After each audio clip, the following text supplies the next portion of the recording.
ശ്രദ്ധിക്കണം. ഇന്ന് പകൽ ഭയങ്കരമായ പ്രാഗൽഭ്യത്തെ നൽകുന്ന ചില വാക്യങ്ങളാണ് നമ്മൾ വായിച്ചത്.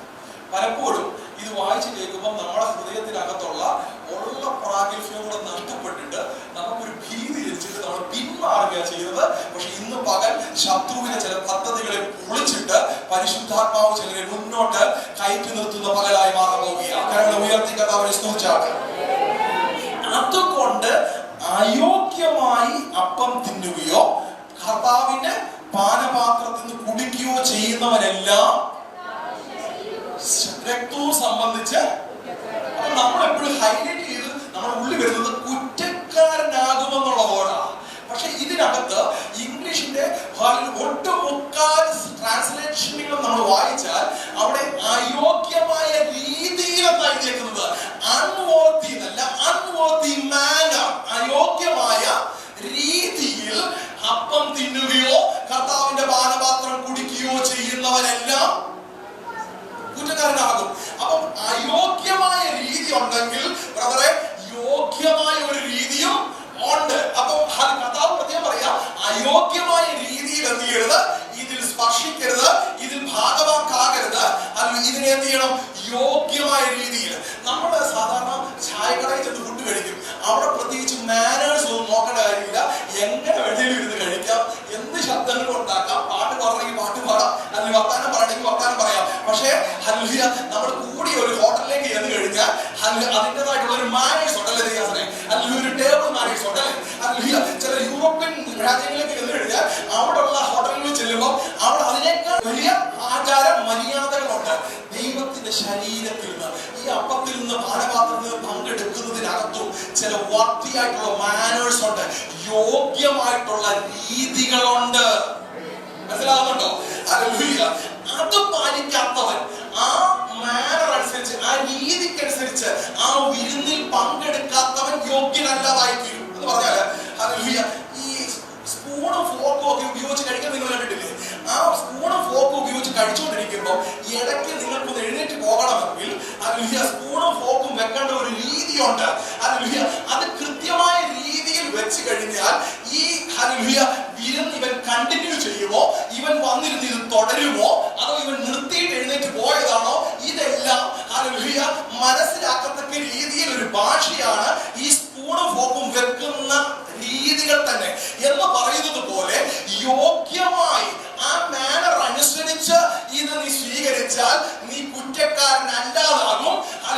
അൺവോർത്തി മാനർ, അല്ലെങ്കിൽ യോഗ്യമല്ലാത്ത രീതിയിലാണ് നീ ഇത് പ്രാപിച്ചാൽ കുറ്റക്കാരനാകും. യോഗ്യമായ രീതിയിലാണെങ്കിൽ എന്ത് പറ്റും? ജീവൻ നമ്മളിലേക്ക് വ്യാപരിക്കും. മനസ്സിലായല്ലോ? അത് അത്രയും ഭാഗം മനസ്സിലായ കർത്താവിനെ. അപ്പം എന്താണ് ഈ യോഗ്യമായ രീതി?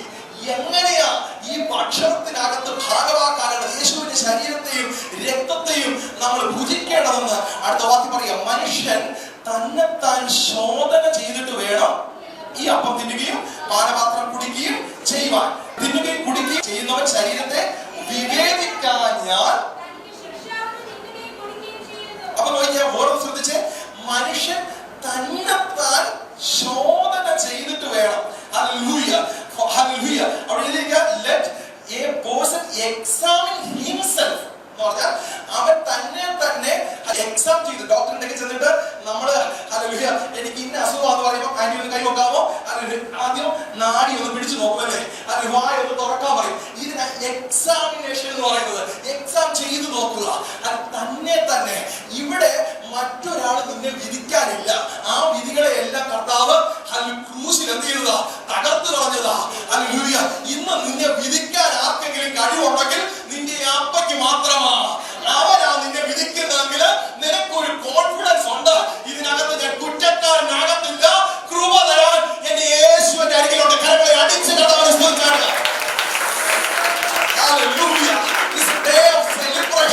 യേശു ഉയർത്ത പകലായിരുന്നു. ഇന്ന് പകല് തിരുവത്താരത്തിനകത്തോട് നമ്മൾ കയറുന്നത് നിരാശയോടല്ല, ജീവൻ ഞാൻ പ്രാപിക്കാൻ പോവുകയാണെന്നുള്ള പ്രതീക്ഷയോടെയാണ്. നിന്നെ വിധിച്ചിട്ട് ന്യായപ്രമാണം ചെയ്തതുപോലെ അടിച്ചു പുറത്താക്കാനല്ല യേശു മരിച്ചതുപോലെ നിന്നെ എന്ത് ചെയ്യണം? ആ യോഗ്യതയില്ലാത്ത നിന്നെ യേശുവിന്റെ അടുക്കിലേക്ക്, അപ്പന്റെ ഭവനത്തിലേക്ക് തിരികെ വരുത്താൻ വേണ്ടി അത് ചെയ്ത പദ്ധതിയാ ക്രൂശിലെ മരണവും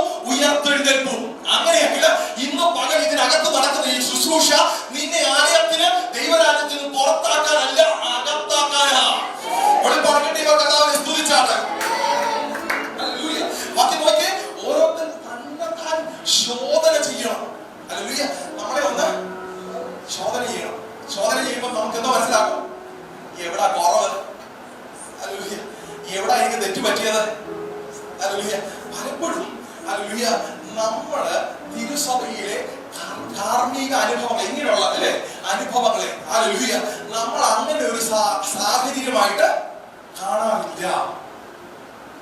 മനസ്സിലാവുന്നുണ്ടോ നിങ്ങൾ? പലപ്പോഴും തിരുവത്താഴ് നമ്മൾ പ്രാപിക്കാൻ നമ്മൾ ചെന്ന് നിൽക്കുമ്പോൾ നമ്മൾ അതിന്റെ ആ അനുഭവം എന്താണെന്ന് മനസ്സിലാക്കാത്തതുകൊണ്ടാണ് പുറകോട്ട് നിൽക്കുന്നത്. നിന്റെ പാപങ്ങളെ കഴുകിക്കളയാൻ ദൈവം നിന്റെ മുന്നിൽ കൊണ്ടുവരുന്ന ഒരു സാഹചര്യമാണ്. യേശു തന്റെ ശരീരമായിട്ട് ഇറങ്ങി വരുന്ന അനുഭവമാണ്.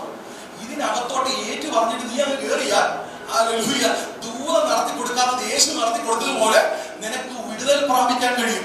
അപ്പം ചെക്ക് ചെയ്ത് നോക്കണം. കർത്താവേ, കഴിഞ്ഞ ദിവസങ്ങളിൽ കഴിഞ്ഞ ജീവിതത്തില് എന്റെ ലൈഫിൽ എന്തൊക്കെ പ്രവചനങ്ങളാണ് വീണത്, ഞാൻ എവിടേക്കാ വീണു പോയത്, എവിടേക്കാ തകർന്നു പോയത് എന്ന് മനസ്സിലാക്കിയിട്ട് അവനെ അടുത്ത് പറയുക, ശരീരത്തെ വിവേചിക്കാൻ ഞാൻ ഡിസേൺ ചെയ്യണമെന്ന് എന്ന് പറഞ്ഞാൽ ആദ്യം എക്സാമിൻ ചെയ്യണം, അത് കഴിഞ്ഞ് ഡിസേൺ ചെയ്യണം. ഡിസേൺ സ്പിരിറ്റ് എന്ന് പറഞ്ഞാൽ തിരിച്ചറിയുക. തിരിച്ചറിവ് പറഞ്ഞാൽ തിന്മയിൽ നിന്ന് നന്മയെ അല്ലെ, അതല്ലേ നമ്മളെ അല്ലെങ്കിൽ നന്മയും തിന്മയും തമ്മിൽ തിരിച്ചറിയുന്നതല്ലേ ഡിസേണിങ് എന്ന് പറയുന്നത്. അപ്പം ഈ ഡിസേണിങ് തന്നെത്താൻ ശോധന ചെയ്യുക എന്ന് പറഞ്ഞാൽ തന്നെത്താൻ ശോധന ചെയ്തിട്ട് വേണം. ഈ ഡിസേൺ എന്താന്ന് ചോദിച്ചാൽ യേശുവിന്റെ ശരീരത്തെ കണ്ടോണ്ട് നമ്മുടെ ശരീരത്തെ എന്ത് ചെയ്യണം? തിരിച്ചറിയണം. പറ യേശുവിന്റെ ശരീരത്തെ കണ്ടോണ്ട് ഞാൻ എക്സാമിൻ ചെയ്ത് മനസ്സിലാക്കിയ എന്റെ ബലഹീനതകൾ എന്താണ്, ഹല്ലേലൂയ അതിന്റെ പരിഹാരമായിട്ട് അല്ലെങ്കിൽ അത് ഫുൾഫിൽ ചെയ്യത്തക്ക രീതിയിൽ യേശു എങ്ങനെയാ ജീവിച്ചത്, എന്താണ് മാതൃക, എങ്ങനെയായിരിക്കണം ക്രിസ്തീയ ജീവിതമെന്ന് യേശുവിന്റെ ശരീരത്തെയും നിന്റെ ശരീരത്തെയും തമ്മിൽ തുലനം ചെയ്ത് മനസ്സിലാക്കുന്ന ശുശ്രൂഷ സമയങ്ങളാണിത്. മനസ്സിലാവുന്നുണ്ടോ?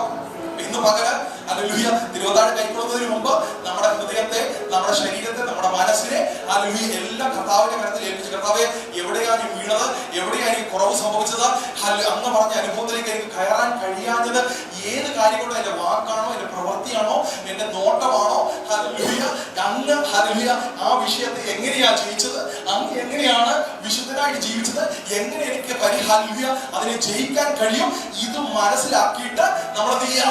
സറണ്ടർ ചെയ്യുക. Hallelujah complete surrendering. Hallelujah hallelujah പൂർണ്ണതയുള്ള ശരീരം നുറുക്കപ്പെട്ട ശരീരത്തിന് മുമ്പിൽ സറണ്ടർ ചെയ്യുക. അപ്പൊ എന്താ ചെയ്യേണ്ടത്? നുറുക്കപ്പെട്ട ശരീരമായി നമ്മളും മാറണം. അങ്ങനല്ലേ? അതിൽ രണ്ട് ഫോമിൽ ഇരിക്കാൻ പറ്റത്തില്ലല്ലോ. നുറുക്കപ്പെട്ട ശരീരത്തെ ഒരു ഭാഗത്ത് വെച്ചിട്ട് അല്ലെങ്കിൽ നുറുക്കപ്പെടാത്ത നമ്മുടെ ശരീരത്തെ നമ്മൾ ഹല്ലേലൂയ താരതമ്യം ചെയ്യുമ്പോൾ നമ്മൾ മനസ്സിലാക്കേണ്ടത് നമ്മൾ ഉടയാനുണ്ട്, നമ്മൾ നുറുക്കപ്പെടാനുണ്ട്. ആ നുറുക്കപ്പെടുന്ന അനുഭവത്തിനകത്ത് നമ്മുടെ ജീവിതത്തിനകത്ത് എന്തൊക്കെ സംഭവിക്കണമോ അതിനായിട്ട് നമ്മളെ എന്ത് ചെയ്യണം? ഏൽപ്പിച്ചു കൊടുക്കണം. അടുത്ത വേർഡ് ഒന്നുകൂടെ വായിച്ചേ. ഹല്ലേലൂയ തിന്നുകയും വിവേചിക്കാൻ തനിക്ക് തന്നെ ശിക്ഷാവിധി തിന്നുകയും കുടിക്കുകയും ചെയ്തു. ഇത് ഹേതുവായി നിങ്ങൾ പലരും ബലഹീനരും രോഗികളുമാകുന്നു, അനേകരും നിദ്ര കൊള്ളുന്നു. ഏത് കാരണമായിട്ടാ? അത് തുലനം ചെയ്ത് നോക്കാതെ, മനസ്സിലാക്കാതെ, ഹല്ലേലൂയ ഇതിന്റെ പൂർണ്ണതയിലേക്ക് കടക്കാതെ നീ മാറി നിന്നാൽ നീ എന്ത് ചെയ്യും? ക്രമേണ ആത്മീയ രോഗം പ്രാപിച്ചവനായി, ആത്മീയ തളർച്ച പ്രാപിച്ചവനായി, അത് ആദ്യം ഒന്ന് ഹല്ലേലൂയ പുറത്തോട്ടൊന്നും പോകത്തൊന്നുമില്ല. ഹല്ലേലൂയ ആദ്യം ബലഹീനത ഉണ്ടാകും, ഹല്ലേലൂയ പിന്നെ നീയും രോഗിയാകും, പിന്നെ നിദ്ര കൊള്ളും. ഇതുകൊണ്ടാ ഈ ചെറിയ അനുഭവങ്ങളൊക്കെ നമ്മുടെ ജീവിതത്തിൽ ഉണ്ടാകുമ്പോൾ പാസ്റ്റർമാർ വന്ന് പറയട്ടില്ലേ, അയ്യോ ബ്രദറെ അങ്ങനെ ചെയ്യല്ലേ, ഇങ്ങനെ ചെയ്യരുതേ. ഹല്ലേലൂയ ഇത് പറയുന്നതിന് കാരണം നിദ്രയിലേക്ക് പോകാതിരിക്കാനാ, നിന്നെ യേശുവിന്റെ അടുക്കൽ നിന്ന് നഷ്ടപ്പെട്ടു പോകാതിരിക്കാനാ, മരണം സംഭവിക്കാതിരിക്കാനാ. ഇന്ന് പകൽ അല്ലെങ്കിൽ വിചിന്തനം ചെയ്യുമ്പോൾ നോക്കണം, എവിടാണ് എന്റെ ബലഹീനത, എവിടെയാണ് എന്റെ തകർച്ച, എവിടെയാണ് ഞാൻ പൂർണ്ണത പ്രാപിക്കേണ്ടത്. അടുത്തത് എഴുതിയിരിക്കുക. ഇങ്ങനെ നീ മനസ്സിലാക്കിയിട്ട് വിധി കൽപ്പിക്കേണ്ടത് എവിടെയാണെന്നറിയാമോ? അവിടെ എഴുതിയിരിക്കുക. ആകയാൽ ഹല്ലേലൂയ ഒന്ന് വായിച്ച സഹായിച്ച പോലെ അപ്പം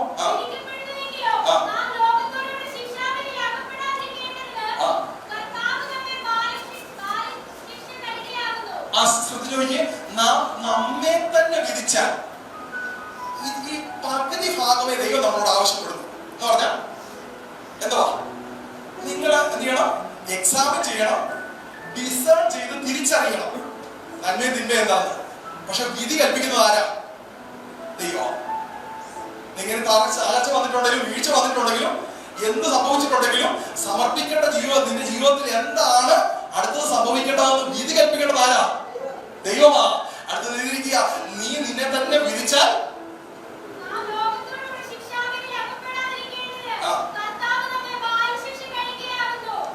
മുന്നിലത്തെ വാക്യം ഒന്നുകൂടെ വായിച്ചേ. അപ്പൊ നമ്മൾ നമ്മളെ തന്നെയല്ല വിധിക്കേണ്ടത്, വിധിക്കപ്പെടുന്നുവെങ്കിൽ. ആ വാക്കിന് പ്രത്യേകതയുണ്ട്. വിധിക്കുകയല്ല, വിധിക്കപ്പെടുന്നുവെങ്കിൽ. ആ വിധിക്കപ്പെടുന്നത് ആരാലാ? യേശുവിനാലാ. വിധിക്കപ്പെടുന്നുവെങ്കിൽ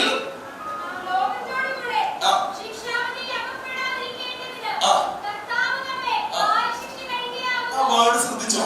അതിന് വിധിക്കപ്പെടുന്നുവെങ്കിൽ കർത്താവ് നമ്മളെ ലോകത്തോട് കൂടെ ശിക്ഷാവിധി എന്ന് പറഞ്ഞാൽ എൻ്റെയിലുള്ള ഇനി ഒരിക്കലും തിരിച്ചെടുക്കാൻ പറ്റാത്ത ഒരു വലിയ വിധിയുണ്ടല്ലോ, അന്ത്യരായ വിധി. അതിലെ ലോകത്തോട് കൂടെ നമ്മൾ അകപ്പെട്ടു പോകാതിരിക്കാൻ നമ്മളെ നേരെ നടത്തുന്ന, നമ്മുടെ ഹൃദയത്തെ ഉടയ്ക്കുന്ന നുറുക്കപ്പെട്ട ശരീരമായി യേശുവിന്റെ ശരീരത്തോട് നമ്മളെ ആക്കി തീർക്കുന്ന അനുഭവത്തിലേക്ക് നമ്മളെ കൊണ്ടുവരികയാണ് കർത്താവ് ചെയ്യുന്നത്. എത്ര മഹത്വകരമായ ശുശ്രൂഷയല്ലേ? Hallelujah, hallelujah. ഇന്ന് പകൽ കർത്താവിനെ കരങ്ങൾ ഉയർത്തി ഒന്ന് സ്തുതിച്ചാട്ടെ. Hallelujah, hallelujah, hallelujah. കർത്താവ് പറയുക, എന്നെ തിന്നുന്നവൻ എൻ മൂലം ജീവിക്കും. വിധിച്ചിട്ട് കർത്താവ് പറയുക, ഹല്ലേലൂയ, നീ ഇറങ്ങി പോകാനല്ല പറയുന്നത്, നീ പാപിയാണെന്നല്ല കർത്താവ് പറയുന്നത്. ഇതിന്റെ മുന്നിൽ വന്ന് നിൽക്കുന്ന നീ, എന്നെ റിസീവ് ചെയ്ത നിന്നിൽ നിന്ന് മരണം മാറിപ്പോവുക, നീ ജീവിക്കാൻ പോവുക. എപ്പോ വരെ നീങ്ങി നിൽക്കുന്ന ജീവനാണെന്ന് അറിയാമോ? നിത്യത വരെ നീണ്ടു നിൽക്കുന്ന ജീവൻ. യേശുവിനെ ഭക്ഷിച്ചാൽ, യേശുവിനെ പാനം ചെയ്താൽ നീ വഴിത്തലക്കിൽ വീണ് പോകത്തില്ല കേട്ടോ.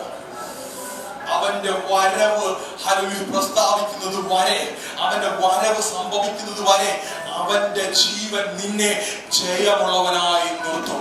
ഒരു നിമിഷം കണ്ണുകളെ അടച്ച് പ്രാർത്ഥിച്ചാണ് കർത്താവിന്റെ കരത്തിലേക്ക് ഏൽപ്പിച്ചു കൊടുത്താണ്. ഈ അപവീഞ്ഞകള് യേശുവിന്റെ ശരീരത്തെ, അവന്റെ നുറുക്കപ്പെട്ട ശരീരത്തെ, അവൻ കാൽവറിയില് ഊറ്റിയ രക്തത്തെ നമ്മളോട് വിളിച്ച് അറിയിക്കുമ്പോൾ നാം കേട്ടതുപോലെ നമ്മളെ തന്നെ ദൈവസന്നിധിയിൽ സമർപ്പിച്ച് പ്രാഗൽഭ്യത്തോടെ എന്നെ സഹായിക്കാൻ എന്റെ അപ്പ ഉണ്ട് എന്നുള്ള ബോധ്യത്തോടെ ദൈവസന്നിധിയിലേക്ക് അടുത്ത് ചെന്നാട്ട് ഒരു ചരണം ഇപ്പോൾ പാടുമ്പോൾ ഹല്ലേലൂയ തിരുമേശയിൽ ഭാഗവാക്കാക്കുവാൻ ആഗ്രഹിക്കുന്ന ദൈവമക്കൾ, ഹല്ലേലൂയ ഞാൻ പറഞ്ഞതുപോലെ രക്ഷിക്കപ്പെട്ട് സ്നാനപ്പെട്ട് ദൈവകൃപയിൽ നിൽക്കുന്ന ഹല്ലേലൂയ അഭിഷേകം പ്രാപിച്ചവരും അതിനായി വാഞ്ചിക്കുന്നവരും വിശുദ്ധ ജീവിതത്തിൽ ജീവിക്കുന്നവരും അതിനായി ആഗ്രഹിക്കുന്നവരും സമർപ്പണമുള്ളവരും ഹല്ലേലൂയ ഇന്ന് പകൽ ദൈവസന്നിധിയിൽ എഴുന്നേറ്റ് നിന്നാണ്. പാപത്തെ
നാം അനുഗ്രഹിക്കുന്ന അനുഗ്രഹപാത്രം ക്രിസ്തുവിന്റെ രക്തത്തിന്റെ കൂട്ടായ്മയല്ലയോ?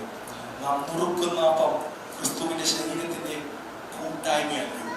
അത് പകല് ഈ തിരുമേശയിലേക്ക് കയറുമ്പോൾ ഒന്ന് നമ്മൾ മനസ്സിലാക്കണം, ഇതൊരു അനുഗ്രഹത്തിന്റെ പാത്രമാണ്. ശാപങ്ങളെ മാറ്റിയിട്ട് ഇത് റിസീവ് ചെയ്യുമ്പോൾ വലിയ അനുഗ്രഹം നിന്നിലേക്ക് പകരാൻ പോവുക. ഹല്ലേലൂയ. നമ്മൾ ഈ നുറുങ്ങിയ ശരീരം ഹല്ലേലൂയ, ക്രിസ്തുവിന്റെ ശരീരത്തിന്റെ ഓരോ അംഗങ്ങളുടെ കൂട്ടായ്മയാണ്. മനസ്സിലായോ? അപ്പൊ ഇതിനകത്ത് ഒരാളുടെ മേലല്ല അനുഗ്രഹം അനി വരാൻ പോകുന്നത്, എല്ലാവരുടെ മേലും ഇന്ന് പകൽ കർത്താവിന്റെ ഈ അനുഗ്രഹം കർത്താവ് ഇടാൻ പോവുക. ഒരു നിമിഷം കൊണ്ട് പ്രാർത്ഥിച്ചാണ്. കർത്താവെ, ഞങ്ങൾ ഒരുമിച്ച് കടന്നു വരുന്നു.